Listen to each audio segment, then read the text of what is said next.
మన గుంటూరు నగరంలో అసలు రాజకీయం ఎట్లా ఉంది?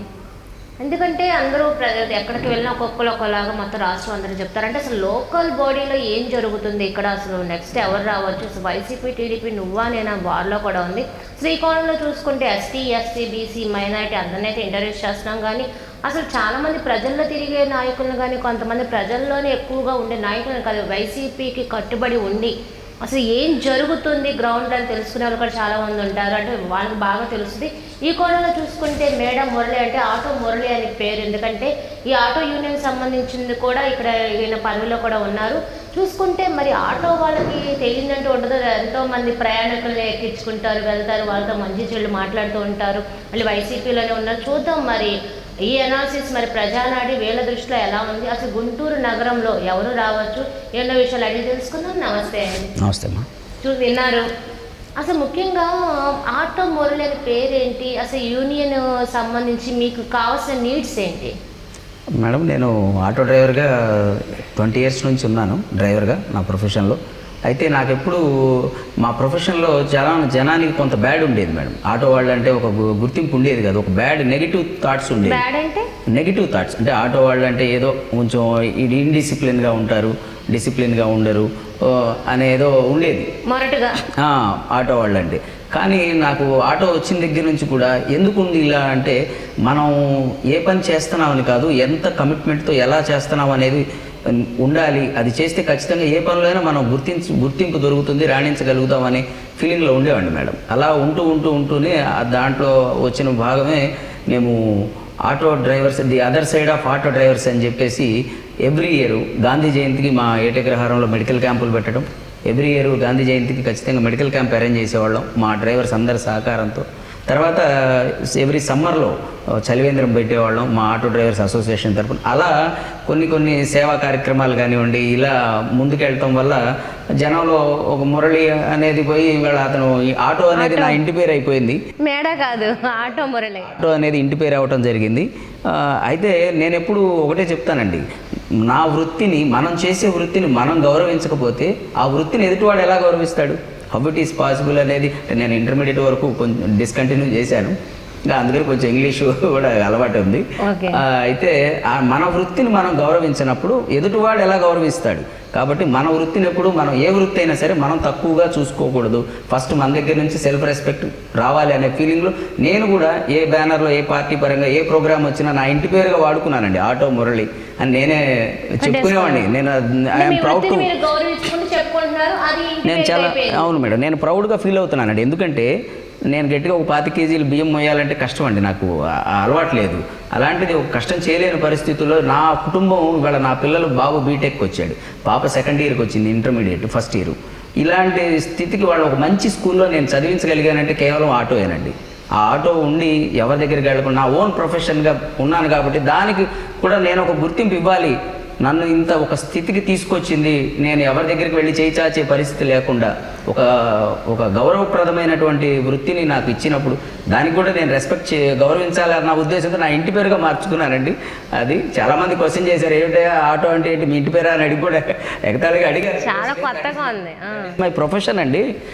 నేను ఆటో అనేది లేకపోతే మురళి అనేవాడు నథింగ్ అనేది అనుకున్నాను. తర్వాత ఈ ఆటోనే సీఎం గారితో 2021లో వాహనమిత్ర థర్డ్ ఫేజ్లో ఇదే ఆటో ఉండటం వల్ల సీఎం గారితో వీడియో కాన్ఫరెన్స్కి నేను సెలెక్ట్ అయ్యానండి.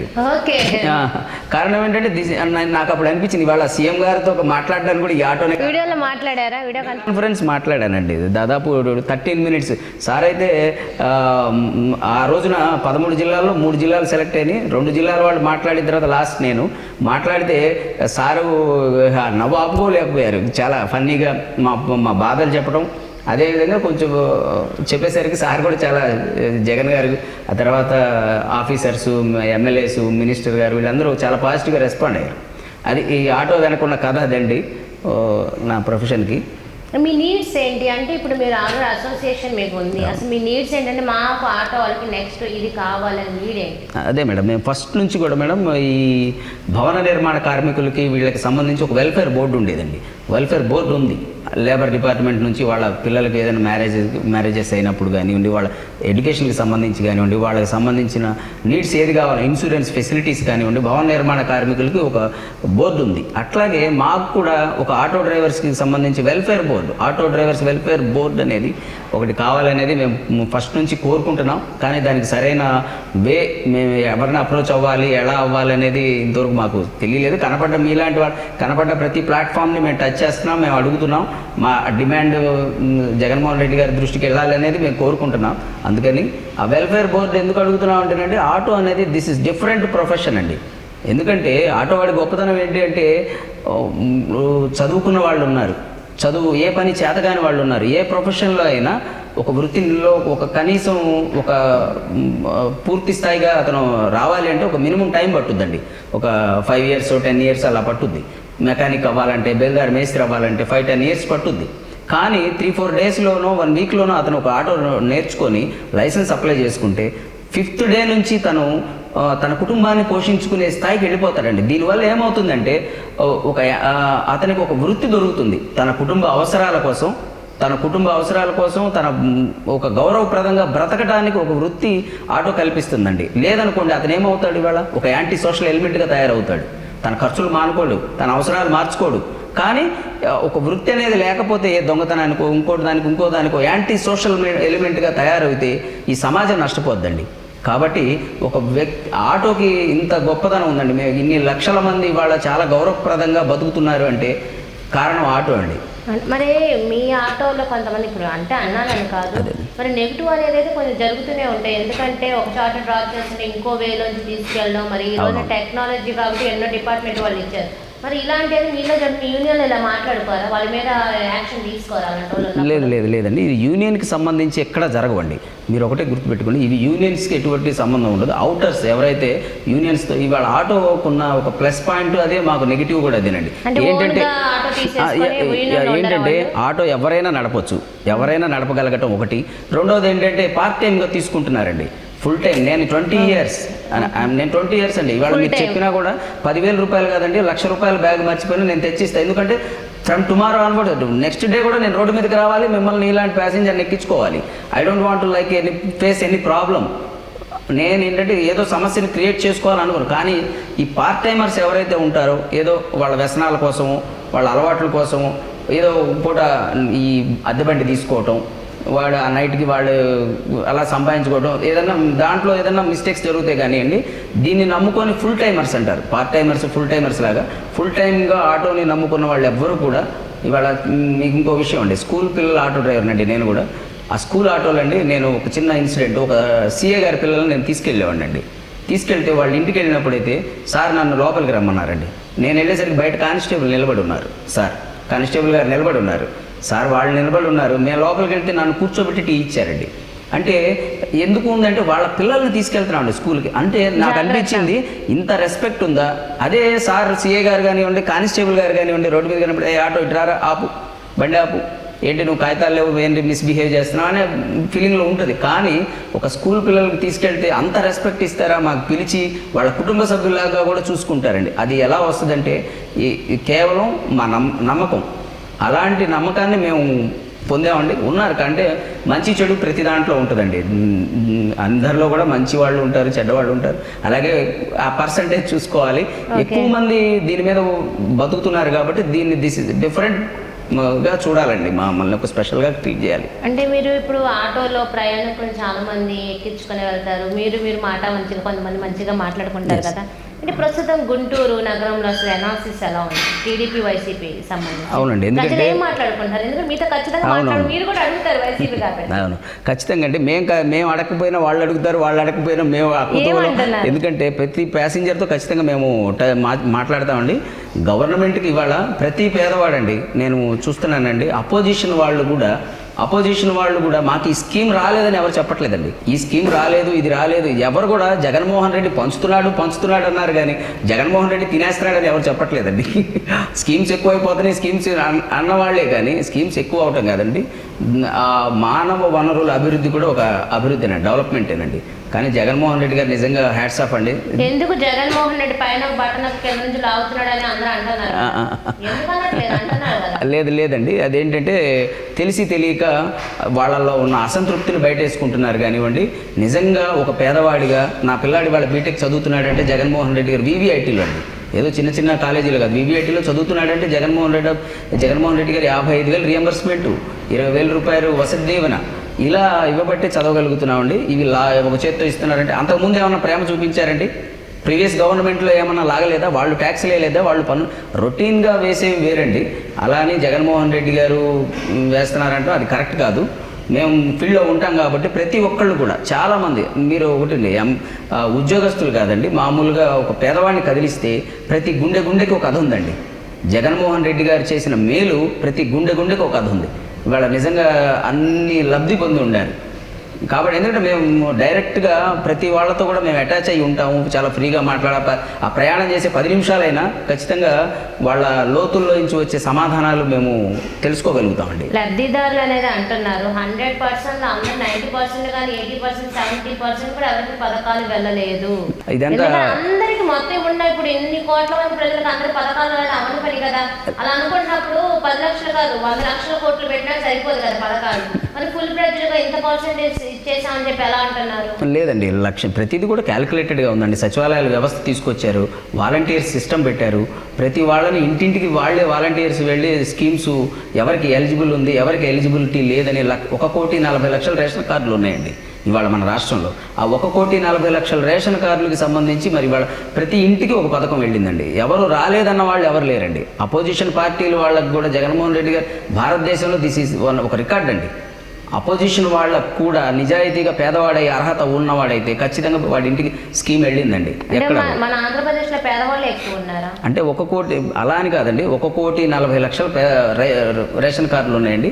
పేదవాళ్ళు అట్లా అని కాదు, వాళ్ళందరికీ కూడా ప్రతి ఒక్కళ్ళకి ఒక స్కీమ్, వాళ్ళ ఎలిజిబిలిటీ ఉంటే ఉన్న వాళ్ళ వరకు ప్రతిదీ స్కీమ్ వెళ్తుంది. స్కీమ్ నేను అదే నా ఎలిజిబిలిటీ దాంట్లో చూసుకుంటే అంత పర్సెంటేజ్ అనుకున్న విధంగా వెళ్దు చూసుకుంటే పేద గొప్ప అన్ని తెలిసి ఎలిజిబిలిటీ అన్నీ చూసుకున్న పథకాలు 40 or 50% ఉన్నట్టు వస్తుంది కదా క్యాలిక్యులేషన్. ఏం లేదండి, అది అయితే రాంగ్ క్యాలిక్యులేషను నాకు తెలిసి. మేము చూస్తున్నాం కదండి గ్రౌండ్ లెవెల్లో ప్రతి ఇంటికి కూడా లక్షల్లో లబ్ధి జరిగిందండి. ప్రతి ఇంటికి రేషన్ కార్డు ఉన్న ప్రతి ఒక్కరికి లక్షల్లో లబ్ధి జరిగింది. ఏదైనా IT రిటర్న్స్ ఇలా కొన్ని ఏదైనా గవర్నమెంట్ ఎంప్లాయీస్ ఇలా ఉన్న వాళ్ళకి స్కీమ్స్ రావట్లేదేమో కానీ రేషన్ కార్డు ఉన్న ప్రతి ఒక్కరికి స్కీమ్ వెళ్తుంది. మేము ఫీల్డ్లో గమనిస్తున్నాం. అదే మీ ప్రయాణికులు ఇప్పుడు లాస్ట్ ఏమంటున్నారు, ఏ పార్టీకి వేసే విధంగా ఉంది? వాస్తవంగా అయితేనండి చాలా వారు వన్ సైడేనండి. వారు వన్ సైడా? టీడీపీ వైపు వారు అయితే వాళ్ళు అదే అంటారు, టీడీపీ వాళ్ళు వారు వన్ సైడ్ యుద్ధం లేదని టీడీపీ అనేస్తున్నారు. ఇంకా అదే అన్నమాట ఇంకా మీరు కూడా అనేస్తున్నారా? అలా అని కాదు, అక్కడ ప్రజలు అన్నమాట మేము చెప్తున్నామండి. మా వెనక ఉన్న వాళ్ళు మాట్లాడిన మాట చెప్తున్నామండి. ప్రతి గుండెకి ఒక కథ ఉంది. ప్రతి పేదవాడి ఇంటికి ఒక లబ్ధి వెళ్ళింది జగన్మోహన్ రెడ్డి గారికి ద్వారా. అందుకని అదే మేము చెప్తున్నాం, అంతేగాని ఇదేదో నా సొంత అనాలిసిస్ కాదు. ఖచ్చితంగా ప్రతి వాళ్ళు మాట్లాడుకున్న దాన్ని బట్టి మేము చెప్తున్నాం. లాస్ట్ టైం చూసుకుంటే టీడీపీ 40%తోనే తగ్గిందే కానీ సీట్లు ఆ 40%లో చూసుకుంటే ఆ సీట్లు 151 సీట్లు కనిపిస్తున్నాయి కానీ టీడీపీ గట్టి పోటీ టీడీపీ వైసీపీకి ఉంది. మరి ఇప్పుడు alliance 2 YCP TDP Janasena BJP 3 అయినాయి. మరి ఇప్పుడు మీకు అర్థం కావట్లేదు ఎటువైపు విన్నాను? ఏం లేదండి, ఇప్పుడు 2009లో కూడా రాజశేఖర రెడ్డి గారు ఉన్నప్పుడు మహాకూటమి పెట్టారండి ఇదే చంద్రబాబు నాయుడు గారు. ఆ రోజున 9-10 పార్టీలు ఉన్నాయండి. అప్పుడు మహాకూటమి పేరుతో 9-10 పార్టీలు అండి. ఆ రోజున కూడా ఒకటండి, జగన్మోహన్ రెడ్డి గారు చేసిందే చెప్తాము చెప్పిందే చేస్తాము అని ఏదైతే విశ్వసనీయత మేనిఫెస్టోలో ఏదైతే హామీలు ఇచ్చారో ఆ హామీలు ఇచ్చిన 98%, 99% జగన్మోహన్ రెడ్డి గారు చేశారండి. ఆ ఒక్క విశ్వసనీయత మీదే బాబు గారు ఆల్ ఫ్రీ హామీలతో ఆ రోజున 2009లో వస్తే రాజశేఖర రెడ్డి గారు 2 హామీలతో వచ్చారండి. ఆ 2 హామీలు ఆయన విశ్వసనీయత అభివృద్ధి చూసి ఓటేశారండి. ఇవాళ అదే రిపీట్ అవబోతుంది 2009లో, అంతకు మించి రిపీట్ అవుతుందండి. మళ్ళీ చావు దెబ్బ తప్పదు టీడీపీ వాళ్ళకి, చావు దెబ్బ తప్పదు. టీడీపీ జనసేన ఇంకెంతమంది కలిసి వచ్చినా ఎవరండి వాళ్ళు, ఎవరికి కూడా సరైన గట్టిగా ఒక క్యాండిడేట్ని నోటాకు కూడా రాని ఓట్లు వచ్చినాయండి వాళ్ళని మనం చెప్పుకోవడానికి మంది బలం కింద లెక్కేసుకోవటమే కానీ నోటాకు కూడా రాని ఓట్లు వచ్చినాయండి. జనసేన మన తెలంగాణలో పోటీ చేస్తే ఎన్ని వచ్చినాయండి? బర్రెలక్కకు వచ్చిన ఓటింగ్ కూడా రాలేదండి జనసేన క్యాండిడేట్లకి. మరి ఎట్లా మనం వాళ్ళని అపోజిషన్ క్యాండిడేట్గా ఎట్లా చెప్పుకుంటామండి? అది it's a shameful for Jaganmohan Reddy నాకు తెలిసి. అందుకని వాళ్ళని లెక్కేసుకోవటం కరెక్ట్ కాదు. ఖచ్చితంగా జగన్మోహన్ రెడ్డి గారిని బార్ వన్ సైడ్ అని అంటుంది కూడా. అందుకే పోయినసారి మీరు లెక్కేసుకుంటే 88 సీట్స్లోనండి 30,000 మెజారిటీ వచ్చిందండి. 88 సీట్లలో దాదాపు 30,000 మెజారిటీకి తగ్గలేదండి 88 సీట్లలో. మరి ఇవాళ చెప్పండి, మరి ఇవాళ చేసిందే చెప్తాను అన్నప్పుడు మద్యపాన నిషేధం అనేది మళ్ళీ అమ్మఒడి మొత్తం అప్పుడేమో మొత్తం అందరి పిల్లల కన్నా ఇప్పుడు ఒక్కళ్ళకే చేశారు. ఎక్కడ ఇవన్నీ ఫాల్టులు కాదా? లేదండి, ఇక్కడ ఏమైందంటే అమ్మఒడి ప్రతి తల్లికి అమ్మఒడి అన్నారు కానివ్వండి, ప్రతి పిల్లాడికి అమ్మఒడి అనలేదండి. ఇది కావాలని ప్రతిపక్షాలు పుట్టిస్తున్నటువంటి దుష్ప్రచారం. కానీ ప్రతి తల్లికి అమ్మఒడి ఇస్తానన్నాడండి. ఆ తల్లికి 2 ఉండొచ్చు, 3 ఉండొచ్చు, 1 ఉండొచ్చు, అది వేరే. అది తర్వాత మద్యపాన నిషేధం కూడా దశల వారీగా అన్నాడు. జగన్మోహన్ రెడ్డి గారు వచ్చిన తర్వాత 40,000 బెల్ట్ షాపులు తీసేశారండి. ఇదే చంద్రబాబు నాయుడు ఫోన్ కొట్టు గిఫ్ట్ పట్టు లాగా ఫోన్ కొట్టు బాటిల్ పట్టు అనే పథకం తీసుకొచ్చాడండి. Door delivery system. ఏంటంటే రోడ్ల మీద తాగి యాక్సిడెంట్లు అవుతున్నాయి, అందుకని మీరు ఇంట్లోనే ఉండి కూర్చొని తాగండి అనే పరిస్థితిలో ఫోన్ కొట్టండి బాటిల్ వస్తుందనా బాటిల్ డెలివరీ డోర్ డెలివరీ ఇచ్చే పథకం తీసుకొచ్చాడండి చంద్రబాబు నాయుడు గారు. ఆ రోజున బెల్ట్ షాపులు, అసలు బెల్ట్ షాపులకు ఆద్యుడు చంద్రబాబు నాయుడు అండి. దుర్మార్గం ఏంటంటే చిన్న బడ్డీ కొట్లల్లో కూడా, చిల్లర కిళ్ళికి బంకుల్లో కూడా మందు బాటిళ్ళు అమ్మే స్థాయికి దిగదార్చి ప్రజల్ని మద్యానికి బానిసలుగా చేశాడు. జగన్మోహన్ రెడ్డి గారు వచ్చిన తర్వాత 40,000 బెల్ట్ షాపులు రద్దు చేశారండి. 40,000 బెల్ట్ షాపులు రద్దు చేసిన తర్వాత ఇంక చాలా ఈ బార్ లైసెన్సులు ఏవైతే ప్రైవేట్ వాళ్ళకి ఉన్నాయో తగ్గించేసి చాలా వరకు జగన్మోహన్ రెడ్డి గారు తగ్గించారు. దశల వారీగా తగ్గిస్తా అన్నారు. ఎందుకంటే మద్యపాన నిషేధం అనేది కొంత ఆర్థికంగా ముడిపడిన అంశం కాబట్టి దాన్ని కూడా దశల వారీగా తీసుకెళ్తారండి. ఖచ్చితంగా దాంట్లో కూడా ఎటువంటి డౌట్ లేదు. నెక్స్ట్ టర్మ్లో అయినా ఖచ్చితంగా దాన్ని ఇంప్లిమెంట్ చేస్తారు. అందుకనే ధరలు పెంచారు. మీరు అది కూడా గమనించాలి. రేట్లు గతంలో 60 రూపాయలు 70 రూపాయలకి క్వార్టర్ బాటిల్ దొరికేది, ఇప్పుడు 122. నేను ఎగ్జాంపుల్గా చూస్తున్నానండి. ఎందుకంటే గతంలో ఒక 100 రూపాయలు సంపాదించుకురావడం, వాడు వెళ్ళి 2 బాటిల్స్ తాగి దొల్లి పడిపోవడం. ఇవాళ ఆ పరిస్థితి లేదండి. వాడు 200 రూపాయలు ఖర్చు పెట్టాలంటే ఆలోచిస్తున్నాడు పేదవాడు. అలా మద్యపాన నిషేధం జరిగిందా? అంతే కదండి. ఇప్పుడు ప్రత్యేకంగా వాళ్ళ మీద బై ఫోర్స్గా ఎవరు కూడా మీకు దొరకట్లేదు అంటే అది కొంత ఇబ్బంది అవుతుంది. లేదు తాగమాకరా అంటే ఎవరు వినరు, తెలుసు. ఇప్పుడు సిగరెట్ తాగకూడదని తెలుసు, మందు తాగకూడదని తెలుసు, కానీ ఎవరైనా ఆగుతారా? ఆగరు. కాకపోతే ప్రభుత్వం తరపున ఏంటంటే ఆ బై ఫోర్స్గా చాలామంది సైకియాట్రిక్ ప్రాబ్లమ్స్ కూడా గురవుతారండి. సడన్గా వాళ్ళకున్న హ్యాబిట్ని సడన్గా మార్చుకుంటే, సడన్గా స్టాప్ చేస్తే సైకియాట్రిక్ ప్రాబ్లమ్స్ వస్తాయండి. చాలా డాక్టర్స్ ప్రిఫర్ చేస్తారు. కాబట్టి ఇలాంటి ప్రత్యేకమైన పరిస్థితుల్లో బై ఫోర్స్గా వాళ్ళని కంట్రోల్ చేసే విధానానికి చిన్నగా తీసుకొచ్చి దశల వారీగా మద్యపాన నిషేధం చేస్తానని చెప్పారండి జగన్మోహన్ రెడ్డి గారు. రద్దు చేస్తానని చెప్పలేదు, దశల వారీగా చేస్తున్నారు. Please correct that point. అందులో బెల్ట్ షాపులు 40,000 బెల్ట్ షాపులు తీసేయటం, వాళ్ళ గుడి బడి ఆ రోజున చంద్రబాబు నాయుడు హయాంలో గుడి బడి ఏది లేదు. ప్రతి సందు గొంతులో కూడా మద్యానికి సంబంధించి షాపులు ఉండేవండి. ఇవాళ 40,000 బెల్ట్ షాపులు, దిస్ ఈజ్ ఆన్ రికార్డ్, మీరు చూసుకోవచ్చు. మద్యపాన నిషేధం అయినట్టే. 40,000 బెల్ట్ షాపులు రద్దు చేసిన చరిత్ర జగన్మోహన్ రెడ్డి గారిది. ఓకే. మరి ఈరోజు గుంటూరు నగరం చూసుకుంటే 2 మహిళలు, మైనారిటీ మహిళ, ఒక పక్కన బీసీ మహిళ. మరి టీడీపీతో అంటే బెస్ట్లో అయితే టీడీపీతో రజనీ గెలిచిన ఖచ్చితంగా ఓటమి ఖాయం అంటున్నారు. వాస్తవేనండి, వాస్తవం. ఎందుకంటే ఇంతవరకు క్యాండిడేట్ అనౌన్స్ చేయలేకపోయారు వాళ్ళు.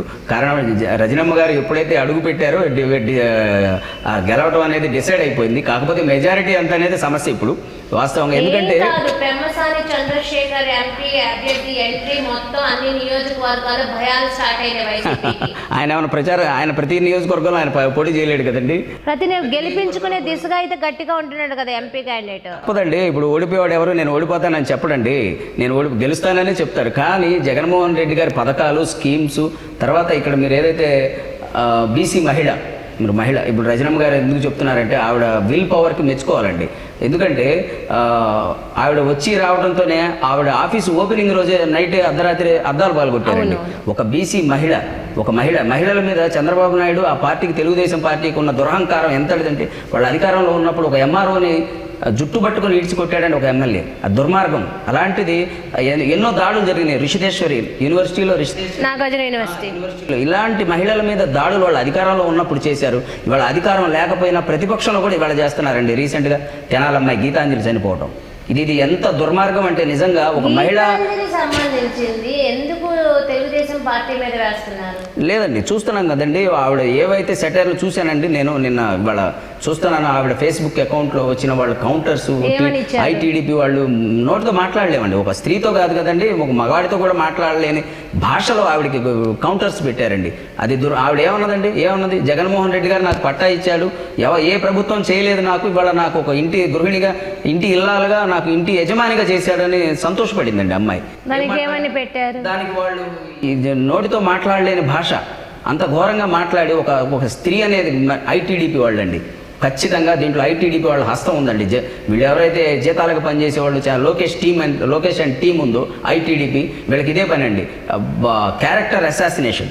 వీళ్ళకి ఏమి దొరక్క ఎక్కడైనా ప్రతిపక్షం దౌర్భాగ్యం ఏంటంటేనండి, ప్రతిపక్షం ఎప్పుడు ప్రజలకి ఇంకేమన్నా మేలు చేయాలా, ఇంకేమన్నా ఆలోచనలో ఉండాలి. కానీ వాళ్ళు ఎంతకాడికి క్యారెక్టర్ అసాసినేషన్ చేయటం, వాడు దొంగ వీడి దొంగ అని ఇలా చివరికి మాటలతో చంపేస్తారని విన్నాం. కానివ్వండి వాళ్ళు చూసామండి. కేవలం గీతాంజలి హత్యలో, ఆమె ఆత్మహత్యలో, కేవలం ఇది ఆత్మహత్య కాదండి, ఐటీడీపీ వాళ్ళ హత్య ఇది గీతాంజలి ఖచ్చితంగా. ఎందుకంటే ఆవిడ పోస్టులకి వాళ్ళు పెట్టిన కామెంట్స్ చూస్తూ ఉంటేనండి, కామెంట్స్ చూస్తూ ఉంటే అసలు నోటితో మాట్లాడడానికి కూడా ఇబ్బందిగా ఉందండి. మహిళల మీద ఉన్న వాళ్ళకి ఉన్న దురహంకారాన్ని, ఒక బీసీ మహిళ ఇక్కడ కూడా అంతేనండి. చూశారుగా రజనమ్మ గారు ఆఫీసు ఓపెనింగ్ రోజు అద్దాలు పగలగొట్టారండి. న్యూ ఇయర్ వేడుకల పేరుతో మీరు అర్ధరాత్రి వచ్చి అద్దాలు పగలగొట్టి ఒక మహిళని బెదిరించి భయపెట్టి, ఆయన ఓపెనింగ్ ఆగలేదు కదా, అదే బెదిరించి వీళ్ళు ఏదో భయపెట్టాలని చూశారండి. పల్నాటి బిడ్డండి, పల్నాటి పులి. నిజంగా చెప్పాలంటే ఆవిడ అక్కడ పలనాడు గెలిచి వచ్చింది గుంటూరు వెస్ట్కి. ఇవాళ ఆవిడ పల్నాటి పులి అనే చెప్పాలి. వాస్తవంగా గుంటూరు వెస్ట్కి వచ్చిన ఆ పల్నాటి పులి.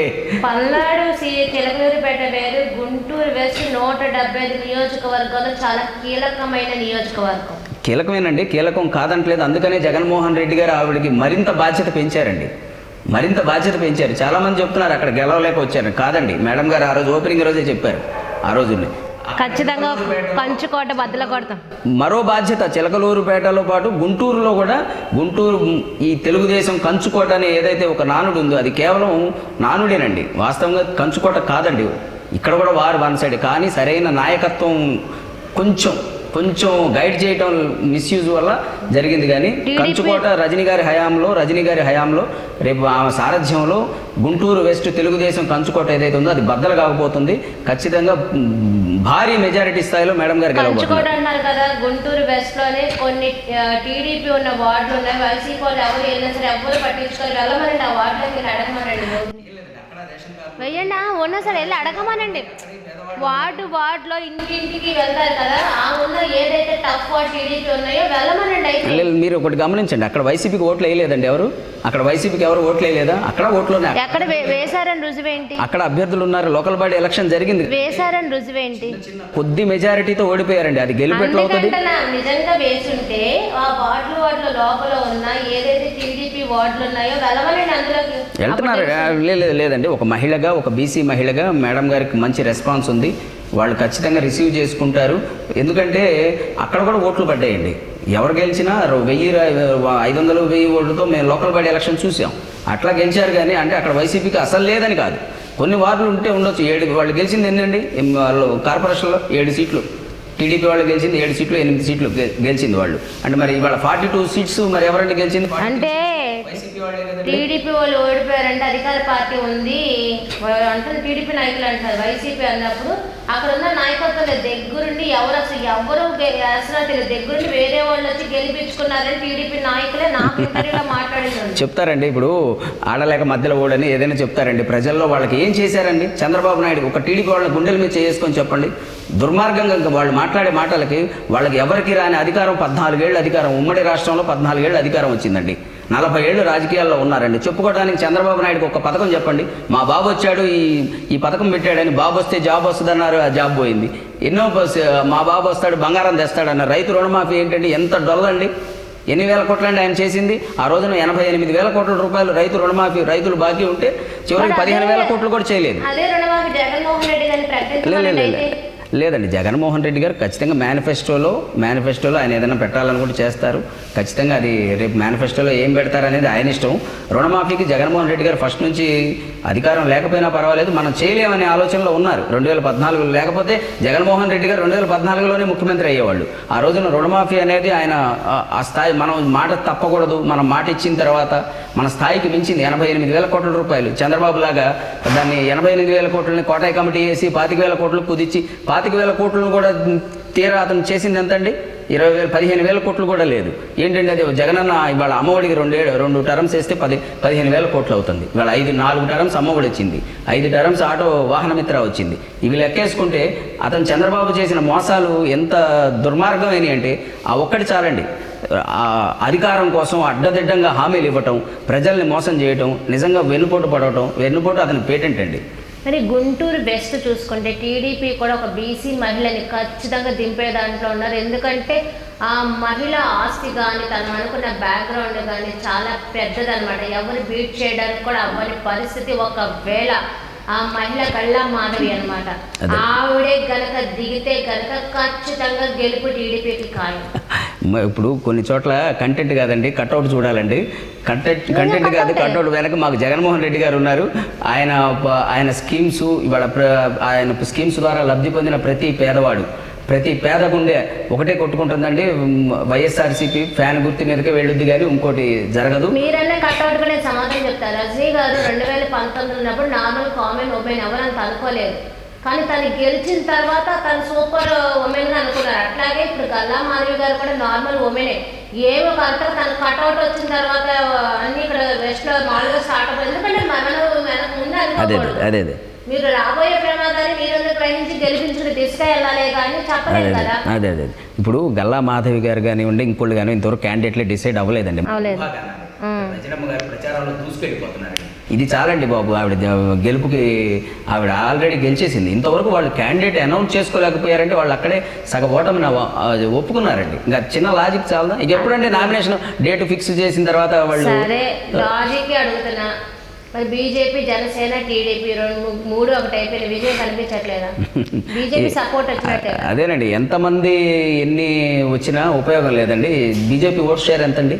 8%, 0.8% అండి. పవన్ కళ్యాణ్కి ఎంత అండి?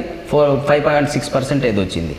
ఇవన్నీ కూడా ఎన్ని కలిసిన ఇవాళ జగన్మోహన్ రెడ్డి గారు ఫస్ట్ నుంచి వైసీపీ వాళ్ళు చెప్తున్నది ఏంటంటే చంద్రబాబు వేరు, జనసేన వేరు అని ఎప్పుడు చెప్పలేదండి. రెండు ఒకతాన్లో మొక్కలే, రెండు కలిసే ఉన్నాయి. కాకపోతే జనాన్ని నమ్మించడం కోసం, కాపుల్ని నమ్మక ద్రోహం చేయడం కోసం పవన్ కళ్యాణ్ విడిపోయినట్టు డ్రామా ఆడాడు. 14లోనేమో కలిసి పోటీ చేశాడు, కలిసి జనాన్ని కాపుల్ని మోసం చేశాడు. ఇవాళ 19లో విడిపోయి మోసం, ఇప్పుడు మళ్ళీ ఇంకో డ్రామా తెర మీదకి తీసుకొచ్చారు. జగన్మోహన్ రెడ్డి మోసం చేయలేదా? ఏం చేశారండి? ఏమి ఇచ్చారు అసలు? ఎవరికి వచ్చినాయి? కాపు నేస్తాం ఎవరికి వచ్చినాయి? మాట అండి, జగన్మోహన్ రెడ్డి గారు రాకముందు కాపుల కంటూ ఒక్క పథకం ఏదైనా ఉంటే ఒకటి మీరు చెప్పండి. చంద్రబాబు నాయుడు గారు రిజర్వేషన్ అన్న చంద్రబాబు నాయుడు అయింది, బీసీల్లో చేరుస్తానన్నాడండి. దుర్మార్గం అండి. కాపుల్ని బీసీల్లో చేరుస్తానని చెప్పి కనీసం దాని అధికారం వచ్చిన తర్వాత ఊసు కూడా ఎత్తలేదండి. ఈ ప్రశ్నిస్తానన్న మనిషి ఇదే కాపులకు సంబంధించింది. రాజమండ్రి సైడ్, తూర్పుగోదావరి, వెస్ట్ గోదావరి కాపు నాయకులు పెద్ద వాళ్ళు ఉన్నారు, వాళ్ళని ప్రశ్నించండి. నా దగ్గర వాళ్ళు ఇచ్చిన ప్రొఫైల్ లిస్టుతో సహా ఉంది మొత్తము. ఎక్కడ జగన్మోహన్ రెడ్డి కానీ రాజశేఖర రెడ్డి కానీ కాపులకు న్యాయం చేసిన ఇంతవరకు ఎవ్వరు లేరు. వాళ్ళ కాపు నేస్తం ఇస్తున్నారండి. కాపు నేస్తం ఎవరికి ఇస్తున్నారండి? జగన్మోహన్ రెడ్డి గారు పేరుకే కాపు నేస్తం. ఎవరికి వెళ్ళినాయి చెప్పండి? ఎంతమందికి వెళ్ళేది ఏంటండి? వైట్ రేషన్ కార్డు మీరు ఒకసారి సచివాలయాల్లో లిస్టులు చూడండి. కాపు నేస్తాం. మా అమ్మకు వచ్చిందండి. ఎవరో ఎందుకండి? మా అమ్మకు వచ్చింది కాపు నేస్తాం. నేను ఎగ్జాంపుల్ కాదు. మా అమ్మ ఏ రోజు జెండా పట్టుకొని తిరగలేదు, ఏ నాయకుడు ఇంటి దగ్గరికి వెళ్ళి చేతులు కట్టుకోలేదు. మరి ఆవిడకి ఎందుకు ఇవ్వాలండి? వాలంటీర్స్, సచివాలయాల వ్యవస్థ రాబట్టే కదా. ఈ కాపుల్ని దుర్మార్గంగా ఒక మాట అండి, కాపుల్ని బీసీలో చేరుస్తానన్నారండి. ఇది ఎంత దుర్మార్గం అండి? కాపుల్ని బీసీలో చేరుస్తానని కాపు నాయకుడిగా ఉన్న పవన్ కళ్యాణ్ ఏ రోజు ప్రశ్నించలేదండి. మా బాధ ఏంటంటే, నేను కాపులు నాకు ఓటేయాలని ఏ ముఖం పెట్టుకుని అడుగుతాడండి? తుని రైలు ఘటనండి. తుని రైలు ఘటనలో ఎవరో వచ్చి దుర్మార్గులు రైలు తగలబెడితే దాన్ని అమాయకులైన కాపుల మీద రుద్ది ఆ రోజున చంద్రబాబు నాయుడు అమాయకులైన కాపు బిడ్డలను తీసుకెళ్లి వాళ్ళ మీద కేసులు పెడితే జగన్మోహన్ రెడ్డి గారు వచ్చి కేసులు రద్దు చేశారా? ఎవరు చేశారండి? కాపులకు మరి ఎవరు మేలు చేశారని చెప్తారు చెప్పండి?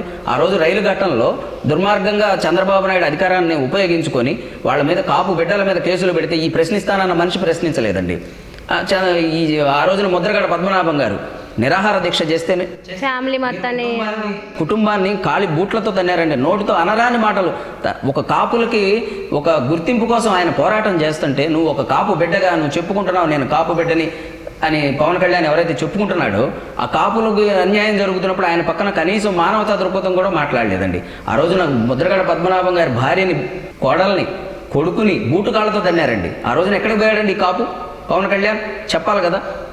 ఇట్లాంటప్పుడు కాపులు ఖచ్చితంగా ఇవాళ కాపులు ఇంకా ఎగ్జాంపుల్ ఏంటంటే పవన్ కళ్యాణే చెప్పాడు 60% కాపులు నాకు ఓట్లు వేయలేదని. ఇంకెందుకన్నా ఏం ఎగ్జాంపుల్ ఆయన నోటితోనే చెప్పాడు. కాపులు ఇవాళ 60% కాదు 100% ఇవాళ జగన్మోహన్ రెడ్డి గారికే కాపులు అండగా ఉన్నారు. ఎందుకంటే కాపులకి ఈయన చేసిన మేలు ఎవరూ చేయలేదు. ఖచ్చితంగా కాపులంతా కూడా పవన్ కళ్యాణ్ చూసి ఓట్లు వేస్తారనుకునేదైతే అది ఉట్టి భ్రమ. వీళ్ళు తెలుగుదేశం పార్టీ, పవన్ కళ్యాణ్ జనసేన పార్టీ, వీళ్ళు బీజేపీ వాళ్ళు కానీ వీళ్ళు ఆడే డ్రామాలన్నీ కూడా ప్రజలందరూ అర్థం చేసుకుంటున్నారు. ఇవాళ ప్రతిరోజు సోషల్ మీడియా ఏదైతే బాగా ప్రజల్లో ఉంది, ఖచ్చితంగా వాట్ ఈజ్ వాట్ అనేది జనం తెలుసుకుంటున్నారు. నేను ఒక ఆటో డ్రైవర్గా కూడా నేను ఇంత సబ్జెక్ట్ మాట్లాడగలుగుతున్నానంటే because of media, social media. Auto దానికంటే కాపు లీడర్లా కూడా మాట్లాడుతున్నారు. సోషల్ మీడియా చేస్తే చేయొచ్చు మీరు, అది మీ కాపులు అనుకుంటా. నా వాళ్ళ కోసం ఖచ్చితంగా 10 మందికి మేలు జరుగుతుంది అంటే ఖచ్చితంగా ఉంటాను. ఒకటి కోసం 10 మంది ఎలా ఉంటారు, ఆ 10 మంది కోసం ఒకటిగా ఉండటానికి నేను సిద్ధంగా ఉన్నాను. దాంట్లో ఎటువంటి డౌట్ లేదు. జగన్మోహన్ రెడ్డి గారి కోసం, ఎందుకంటే మా కాపులకి మమ్మల్ని మేము చూసామండి. వంగవీటి మోహన్ రంగా లాంటి నాయకుడిని ఆ రోజున చంపేశారండి. ఎవరండి కారణం? ఆ రోజున ఎవరండి అధికారంలో ఉంది? తెలుగుదేశం పార్టీ కదా. చంపేశారు తెలుగుదేశం అధికారులు. ప్రతి ఒక్కరు అధికారంలో ఉంది టీడీపీ మాత్రం. నిజమే కానీ చంద్రబాబు నాయుడు మీద ఎందుకు వేస్తున్నారు? మీరు కళ్ళారు చూశారు ఎవరైనా? ఇప్పుడు ఆ రోజున అధికారంలో ఉంది ఎవరండి? అధికారంలో ఉన్నప్పుడు చాలా అప్పుడు మరి రాజశేఖర రెడ్డి అధికారంలో ఉన్నప్పుడు రాజశేఖర రెడ్డి చనిపోయారు అంటే రాజశేఖర రెడ్డి సంబంధించిన వాళ్ళే చంపేశారా? ఇక్కడ చాలా ఉన్నాయి. ఆయన ఆ రోజున ముఖ్యమంత్రి ఎన్టీఆర్ గారికి లెటర్ పెట్టుకున్నాడండి రంగా గారు, నాకు ప్రాణరక్షణ కోసం నాకు సెక్యూరిటీ పెంచమని. ఆ రోజున ఎవరండి? ఆ రోజున లెటర్ మీద లెటర్ తొక్కి పెట్టారని చెప్పి ఈయన మన హరిరామ జోగయ్య గారు పుస్తకం రాశాడు. మీరు కావాలంటే చదవండి. ఆ రోజున మినిస్టర్గా ఉన్నాడు ఆయన. రాజీనామా చేసి వచ్చాడు బయటికి. తెలుగుదేశం గవర్నమెంట్లో రంగా హత్య జరిగినప్పుడు ఒక కాపు బిడ్డగా నేను బయటికి రావాలని హరిరామ జోగయ్య గారు బయటకు వచ్చి ఆయన బుక్ రాశాడు. ఆ బుక్లో రాశాడు, స్వయంగా తానే రాశాడు, ఈ హత్యకి కారణం తెలుగుదేశం పార్టీ, చంద్రబాబు హస్తం ఉందని. ఆయన బుక్ రాసింది నేను చెప్తున్నాను. నేనే సొంత అనాలిసిస్ కాదు. వాస్తవంగా నేను అప్పటికి 4-5 ఏళ్ల పిల్లాడిని వాస్తవంగా. కానీ నేను ఒక కాపు బిడ్డగా అలాంటి ప్రజల కోసం ఎవరి కోసం నిలబడ్డాడండి రంగా గారు? పేదవాళ్ళ కోసం నిలబడ్డాడు, కాపుల కోసం కాదు. ఒక కాపు కోసం కాదు, బడుగు బలహీన వర్గాల కోసం, పేదవాళ్ళ కోసం నిలబడ్డ వ్యక్తి రంగా. అలాంటి వ్యక్తిని ఎక్కడ ఎదిగిపోతాడు కాపుల్లో అని తన కమ్మ దురహంకారాన్ని, ఒక కుల దురహంకారాన్ని చంద్రబాబు నాయుడు గారు కానీ కేవలం ఆ రోజు హస్తం ఆయనదే ఉందనేది చెప్తున్నారు. జరిగింది అయితే మరి పవన్ కళ్యాణ్ వెళ్ళిపోయారు కదా, అంటే కలిశారు కదా, మరి పవన్ కళ్యాణ్ ఎందుకు లాగట్లేదు కాపులందరూ కలిసి? అదేనండి, అది ఇప్పుడు చెప్తున్నామండి. అతను కోవర్తులని ముద్రేస్తున్నాడండి. మీరు మీటింగ్ విన్నారో లేదో? పవన్ కళ్యాణ్ అనే వ్యక్తి ఎవరైతే తనను ప్రశ్నిస్తారో వాళ్ళంతా వైసీపీ కోవర్ట్లు అనే ముద్రేస్తున్నాడండి. ఏంటండి అది? తను సమాధానం చెప్పుకోవాల్సింది పోయి తన కుల నాయకుడిని, కుల దైవంగా, ఒక్కసారి మీరు కృష్ణా దగ్గర ఆంధ్రప్రదేశ్లో చూడండి, రంగా గారి విగ్రహం లేని ఊరు లేదు. అలాంటి ఒక నాయకుడి హత్యకి కారణమైనటువంటి ఒక పార్టీ, ఆ పార్టీలో ముఖ్య నేత, అలాంటి వ్యక్తి దగ్గరికి వెళ్ళి నువ్వు ఇలా పొత్తు పెట్టుకుంటున్నావు అంటే అది నీ కులం, నువ్వు కులాన్ని ఉద్ధరిస్తానికి పుట్టావా? ఆ కులంలో మేము ఎందుకు పుట్టామా అని బాధపడుతున్నావు అండి. వాళ్ళు వాస్తవంగా పవన్ కళ్యాణ్ని చూస్తే ఆ కులంలో మేము ఎందుకు పుట్టాము అంత చెడ్డ పేరు తెస్తున్నాడే. మా కుల నాయకుడిని కుల దైవంగా చెప్పుకుని బడుగు బలహీన వర్గాలు, మేము కాపులు ఒక్కడే కదండి. విజయవాడ వెళ్ళండి, కృష్ణా జిల్లా వెళ్ళండి, ఈస్ట్ వెస్ట్కి వెళ్ళండి, అక్కడ బడుగు బలహీన వర్గాలు ఆ రోజున కరకట్ట మీద ఉన్న పేదవాళ్ళ గుడిసెల కోసం రంగా గారు ఉద్యమం చేశారండి. ఆయన కోసం కాదు, ఆయన ఇంటి కోసం కాదు, ఒక కాపు బిడ్డ కోసం కాదు. కాపు, కమ్మ, రెడ్డి, బడుగు బలహీన అన్ని వర్గాలు అందరికీ న్యాయం జరగాలి, పక్కా ఇళ్ళు నిర్మించాలి అని ఆ రోజున ప్రతిపక్షంలో ఉండి క్వశ్చన్ చేశాడండి, ప్రశ్నించాడు. ఆయన్ని చూస్తే ఇతన మా కాపు బిడ్డ అని పవన్ కళ్యాణ్ చూస్తే బాధేస్తుందండి.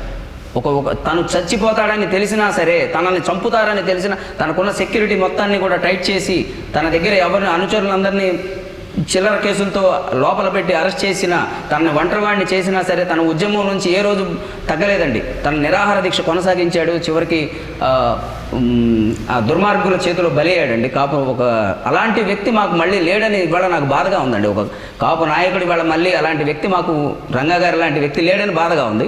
కానీ జగన్మోహన్ రెడ్డి గారిలో ఇవాళ మేము చూసుకుంటున్నామండి, చూసుకుంటాం ఖచ్చితంగా. ఎందుకంటే ఒక కాపులకి మేలు చేసేటువంటి వ్యక్తి, ఖచ్చితంగా కాపుల్ని ఆ రోజు తుని రైలు ఘటనలో కేసులు పెట్టిన వాళ్ళని కానివ్వండి ఇబ్బందులు పాలు చేశారు. చంద్రబాబు నాయుడు ఇబ్బందులు పాలు చేస్తే జగన్మోహన్ రెడ్డి గారు అధికారంలోకి రాగానే కేసులు తీసేయించారు.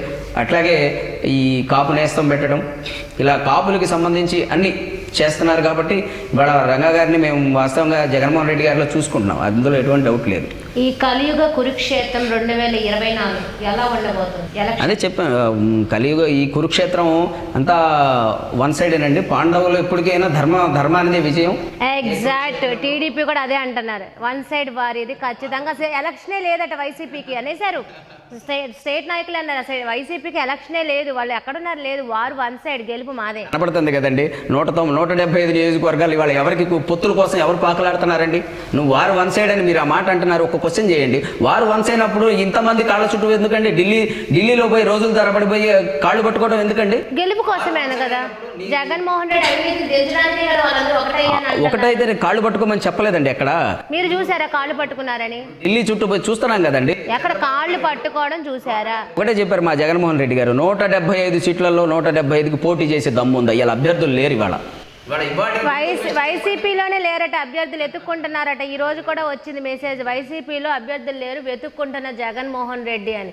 టీడీపీ వాళ్ళకి రెడీగా ఉన్నారు కానీ వాళ్ళు అనౌన్స్ చేయరు. చేస్తే జనంలోకి వెళ్ళిపోతారు కదా, మరి ఇబ్బంది అవుతుంది. అనౌన్స్ చేయరంటే మీకు అక్కడే కనపడుతుంది కదా, క్యాండిడేట్లు దొరికిన చోటేమో జనసేన టీడీపీ గందరగోళం. ఇవాళ చూస్తున్నారు జగంపేట కానీ కొన్ని ఏరియాస్లో జనసేన టీడీపీ వాళ్ళు సీట్లు మాకు అంటే కొట్టుకుంటున్నారు. చంద్రబాబు నాయుడు చేసిన ఈ వెన్నుపోటు రాజకీయం ఇవాళ తన వేలుతో తన కన్ను పొడుచుకుంటున్నాడండి. ఏదైతే జనసేన అనే పార్టీని తన ఖర్చుతోనే ఇవాళ నడుపుతున్నాడు అనేది నా ఆరోపణ అండి. ఎందుకంటే రోజుకు 2 కోట్లు, ఎప్పుడు సంవత్సరానికి ఒక సినిమా తీసుకునే పవన్ కళ్యాణ్ స్పెషల్ ఫ్లైట్లు వేసుకొచ్చే అర్హత ఉందండి? అతనికి అంత ఆర్థిక స్తోమత ఉందా? పవన్ కళ్యాణ్ ఏ మీటింగ్ అయినా స్పెషల్ ఫ్లైట్లు, చంద్రబాబు నాయుడుని అరెస్ట్ చేస్తే స్పెషల్ ఫ్లైట్ వేసుకొచ్చే అంత ఉందా ఆయనకి? మరి దీన్ని బట్టి నిజంగా మీకు అర్థమవుతుందా లేదా జనసేన పార్టీని ఎవరు నడిపిస్తున్నారు అనేది? అయితే ఆ తన వేలుతోనే చంద్రబాబు నాయుడు తన వేలుతోనే తన 175 నియోజకవర్గాల్లో జనసేన పార్టీ తరఫున పనిచేసిన నాయకులందరినీ వాళ్ళు వెన్నుపోటు పొడిచారండి. ఒకటే సవాల్ విసురుతున్నారు, 140 సీట్లు పై చిలుకున టీడీపీ అధికారంలోకి రాకపోతుంది పక్కా అని చెప్పారు. అసలు వాళ్ళు పోటీ చేసేది ఏంటండి? పోటీ చేసేది 140 సీట్లు లేవు కదండి. పొత్తులో 31 సీట్లు టీడీపీ జనసేనను బీజేపీకి ఇచ్చేశారు కదా, ఇంకేంది వాళ్ళు పోటీ చేసేది 142 సీట్లలో? ఎట్లా చెబుతారంటే కుప్పంలోనే చంద్రబాబు నాయుడు ఇలా డౌట్ అని మొన్న మీరు చూసారా లేదా? భువనేశ్వరి కామెంట్ చేసింది మేడం, భువనేశ్వరి గారు ఏమన్నారు? నేను చంద్రబాబు నాయుడు గారికి రెస్ట్ ఇద్దాం అనుకుంటున్నాను, నేను పోటీ. చూడండి, ఇక అక్కడే అర్థమైపోయింది, వాళ్ళ కుటుంబం నుంచి సవాల్ వచ్చింది. చంద్రబాబు నాయుడు గారికి రెస్ట్ ఇద్దామంటే భువనేశ్వరి అన్నదండి. ఇంకా మీరు ఆయన నాయకుడిగా మీరు గుర్తిస్తున్నారు, ప్రజలైతే గుర్తించట్లేదు చంద్రబాబు నాయుడిని. ఖచ్చితంగా అండి 175కి 175 జగన్మోహన్ రెడ్డి గారు చేస్తున్నారు. ఖచ్చితంగా దానికి తగ్గకుండా మా ప్రయత్నం అనేది ఈసారి కుప్పం నియోజకవర్గంలో కూడా ఖచ్చితంగా చంద్రబాబు నాయుడు ఓడిపోయే పరిస్థితి ఉందండి. భరత్ ఆధ్వర్యంలో అక్కడ భరత్ పనిచేస్తున్నాడు, చాలా బాగా పనిచేస్తున్నాడు, యువకుడు. కుప్పానికి నీళ్ళు ఇచ్చామండి. దౌర్భాగ్యం ఏంటంటే చంద్రబాబు, నాకు నవ్వు వచ్చిందండి, 14 ఏళ్ళు ముఖ్యమంత్రిగా చేసి 5 ఏళ్ళు ఆంధ్రప్రదేశ్కు ముఖ్యమంత్రిగా చేసిన వ్యక్తి తన నియోజకవర్గాన్ని రెవెన్యూ డివిజన్ చేయాలని ఎవరిని అడగాలండి? తను ముఖ్యమంత్రిగా అయినప్పుడు తను చేసుకోవాలా? జగన్మోహన్ రెడ్డిని అడగాలండి? నీ అసమర్థత, నీ నియోజకవర్గాన్ని కూడా నువ్వు బాగు చేసుకోలేనటువంటి అసమర్థత ఇవాళ చంద్రబాబు నాయుడు. ఆయన నోటితో ఆయనే ఒప్పుకున్నాడు. జగన్మోహన్ రెడ్డి గారు వచ్చిన తర్వాత ఇవాళ రెవెన్యూ డివిజన్ చేశారు. కుప్పానికి నీళ్ళు ఇచ్చిన ఘనత జగన్మోహన్ రెడ్డి గారిది. అది చాలదండి? తన అసమర్థత ఏంటనేది కుప్పానికి ఖచ్చితంగా అండి. భరత్ చాలా యాక్టివ్గా పనిచేస్తున్నాడు, యువకుడు, ధైర్యవంతుడు, ఎదురొడ్డి నిలబడతాడు. ఖచ్చితంగా దొంగ ఓట్లు 30,000 దొంగ ఓట్లు తొలగించారండి అక్కడ. ఈ దొంగ అది చాలండి. ఖచ్చితంగా ఇన్నాళ్ళు చంద్రబాబు నాయుడు గెలిచాడంటే కేవలం దొంగ ఓట్లతోనేనండి. 30,000 ఓట్లు ఇవాళ తొలగించేసరికి ఆయన మీద ఆయనకి నమ్మకం పోయే భువనేశ్వరి గారు పోటీ చేస్తాననే పరిస్థితికి దిగారాడండి. ఇది చాలా ఎగ్జాంపుల్ మీకు. గుంటూరు పార్లమెంట్ పరిధిలో నారా లోకేష్ గారు 50,000 పైచులకు మెజారిటీతో ఈసారి బంపర్గా గెలవబోతున్నారట. మంగళగిరి, గుంటూరు పార్లమెంట్లోనే మంగళగిరి ఉంది కాబట్టి నియోజకవర్గం చెబుతున్నా. మేము అనుకునేది ఏంటంటే పోయినసారి ఆర్కే గారి చేతిలో ఓడిపోయి కొద్ది పరువున దక్కింది. ఈసారి ఒక బీసీ మహిళ చేతిలో చావు తప్పి కన్నులొట్టబోయి ఓడిపోయి ఇంటికి పోయే పరిస్థితి ఉందండి లోకేష్ గారికి. మహిళ చేతిలో చావు దెబ్బలు తింటాడండి, ఓడిపోవడం ఖాయం. దాంట్లో ఎటువంటి ఒక బీసీ మహిళ చేతిలో ఖచ్చితంగా లోకేష్ అనే అతను ఓడిపోతాడు, దాంట్లో ఎటువంటి డౌట్ లేదు. చూసుకోండి, మీరు రాసి పెట్టుకోండి. ఇది మేము ప్రతిరోజు ప్రతిరోజు సుమారుగా 50 నుంచి 100 మందితో మాట్లాడుతుంటామండి. మాట్లాడుతుంటాం కాబట్టి మాకు వాళ్ళ అనుకునే తెలుస్తాయి. ఇవి వాస్తవంగా నా అనాలిసిస్ కాదు, వాళ్ళు అనుకునేవి. ప్రతి ఒక్కరు అపోజిషన్ వాళ్ళు ఉంటారు, గవర్నమెంట్ వాళ్ళు ఉంటారు, ఎవరైనా ఉంటారు. కాబట్టి వాళ్ళు అనుకునే దాన్ని బట్టి మేము చెప్తున్నానండి. ఖచ్చితంగా నారా లోకేష్ గారు పోయినసారి ఆర్కే గారి చేతిలో ఓడిపోయి కొంచెం గౌరవంగా ఉన్నాడు. ఈసారి ఒక బీసీ మహిళ చేతిలో ఓడిపోవడం ఖాయం. జగన్మోహన్ రెడ్డి గారి ప్రపంచం సృష్టించడం ఖాయం. మరి ఈ యుద్ధానికి మీరు సిద్ధమై 2024? ఖచ్చితంగా అండి, మేము దాంట్లో ఎటువంటి డౌట్ లేదు. ఈ యుద్ధానికి మేము అందరం కూడా సిద్ధమే. చూశారు కదా, ఇది వాళ్ళ ఇంటర్వ్యూ. మరి ఇంటర్వ్యూలో మీ శ్రావణ్ మిమ్మల్ని మళ్ళీ కలిసి అందరూ సెలవు. నమస్కారం.